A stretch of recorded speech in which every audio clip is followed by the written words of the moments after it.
Loin, dans les sables des déserts du vieux monde, une nouvelle guerre frappe les hommes. Les nobles chevaliers partent en croisade. La paix ne dure jamais. La guerre revient toujours dans le vieux monde.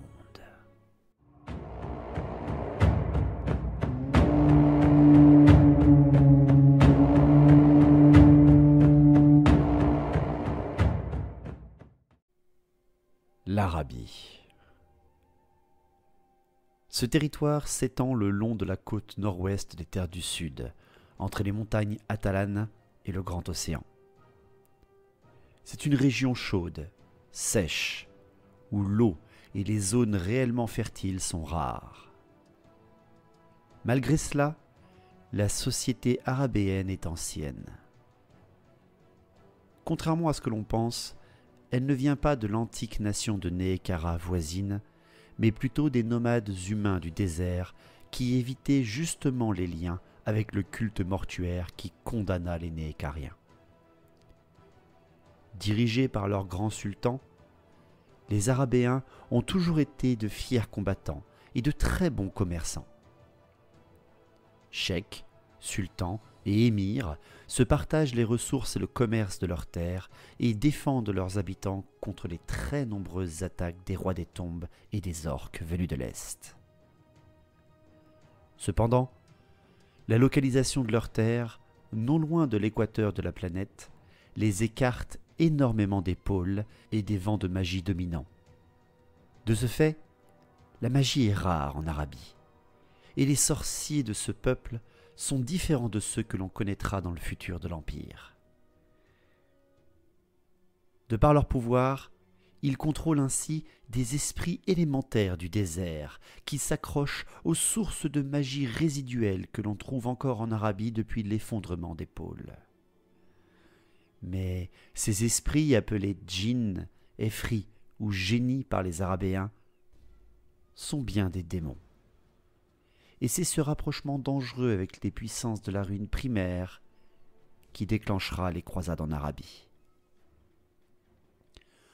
En l'an de grâce 1448 du calendrier impérial, l'Arabie est gouvernée par un odieux despote, le sultan Jafar, qui, désireux de rendre le peuple arabéen dominant, décide d'envahir les territoires avec qui son peuple commerçait le plus, les Stalis. On dit de Jafar qu'il est un homme aux pouvoirs mystiques incroyables et que sa soif de conquête n'égale que sa volonté de soumettre tous les peuples. Certains disent même qu'il est possédé par un esprit plus dangereux encore que sa propre folie.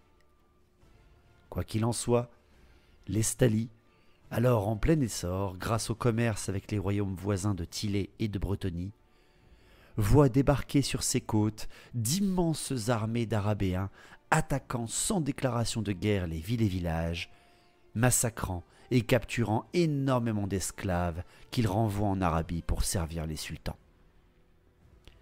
Écrasés sous le nombre et malgré une résistance héroïque, les Estaliens demandèrent de l'aide aux Bretoniens. Le roi Louis de Bretonie lance alors une grande croisade pour porter secours à l'Estalie et pour châtier les barbares du désert. Cet appel aux armes porte même jusque dans l'Empire. La nation de Sigmar connaît depuis presque 100 ans désormais une terrible guerre civile, où les deux empereurs se chamaillent le pouvoir à coups de politique et de manœuvres militaires. Cette situation n'est guère glorieuse pour les nobles ordres de chevalerie de l'Empire et pousse ainsi nombre d'entre eux à quitter le territoire des fils de Sigmar pour partir en croisade et ainsi porter le fer à un ennemi bien plus intéressant que les querelles intestines impériales.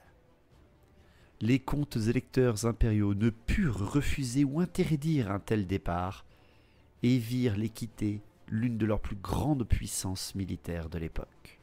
Ce fut la première fois qu'une alliance de cette envergure fut créée entre plusieurs pays, et la Grande Croisade se rassembla ainsi à Brionne, en Bretonie, pour rapidement porter secours à l'Estalie ravagée.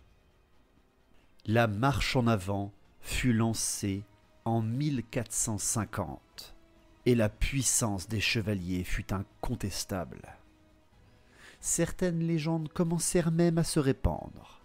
L'une des plus célèbres est bien sûr celle de chevaliers impériaux, peu valeureux, regroupés en Estalie depuis le début de l'âge des deux empereurs, acculés par les forces de l'émir Wazir, sans possibilité de secours, qui furent miraculeusement sauvés par un tremblement de terre qui fit s'effondrer sur l'armée ennemie une immense statue de la déesse Myrmidia, permettant la victoire des chevaliers, le sauvetage de nombreux Estaliens et la naissance des chevaliers de l'Ordre du Soleil flamboyant. L'avancée de la croisade fut sans précédent. Rapidement mis au courant d'une telle force militaire engagée contre lui, Jafar se replia et retourna en Arabie, ne laissant que quelques cheikhs rendus fous par leur ego ou simplement stupides en Estalie pour tenter de stopper les croisés.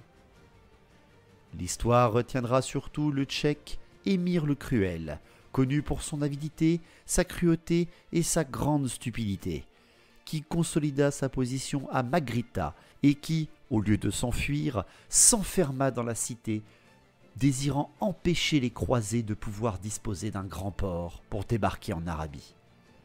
Cette décision folle ne rencontra aucun succès, et la ville fut prise par les récemment convertis chevaliers du Soleil après un siège qui demeura long et sanglant.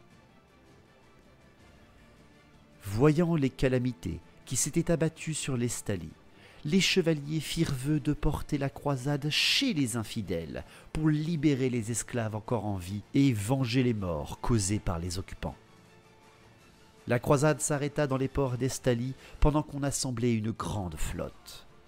Bientôt, des navires vinrent de tous les ports, même de Thylée, pour emmener les croisés de l'autre côté du grand océan.